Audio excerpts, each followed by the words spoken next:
Zava-dehibe ao anatin'ny filanonam-panamariana tahaka izao ny fitrotroanam-bavaka ireo mahery fon'ny firenena nitolona tamin'ny taona 1770. Arak'izany ary dia nisy androany ny fanipoam-pivavahana lehibe nentina natsirovana azy ireo. Fitian'ny Rotsy Rakotondrainy amin'ny sarin'ny Mamirasoanaivo ny mahakasika an'izay.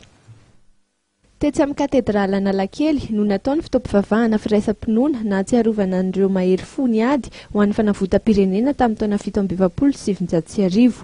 Olo-manan-kaja maro samihafa izay nahitana ny mpikambana amin'ny governemanta izay nitarihin'ny praiminisitra lehiben'ny governemanta no nanotrina izany. Teo ihany koa ireo miaramila manamboninahitra sy ny mpikambana ao amin'ny kongresin'ny tetezamita. Ny fiombonan'ny fiangonana kristiana eto Madagasikara moa no nitarika ny fivavahana ary nandritry ny fotoana no nanatanteran'izy ireo ny fanambarana mahakasika indrindra ny fandraisan'izy ireo andraikitra amin'ny fampihavanam-pirenena.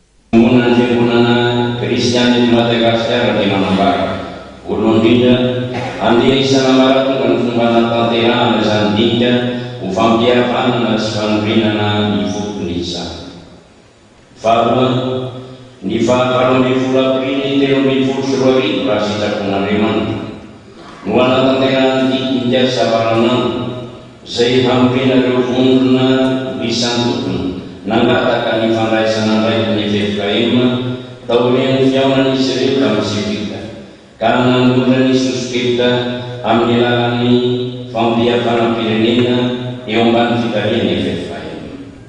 Fahatelo, manoloana ny ampisatsy ny andraikitra ianjoroan'ny FFKM amin'izany izay hevatra amin'ny raha fiangonana dia miantso ny fandraisana anjara feno sy madiditry ny vonon-kely samihafa amin'ny dinikana rehetra ary ho tanterahana mandritra izany dinika izany. Miarahaba ny fitarian'ny tompo aminareo rehetra sy ny firenena manontolo ary manantena ny fitondran'ny fitam-bavaka izany dinikana lehibe izany.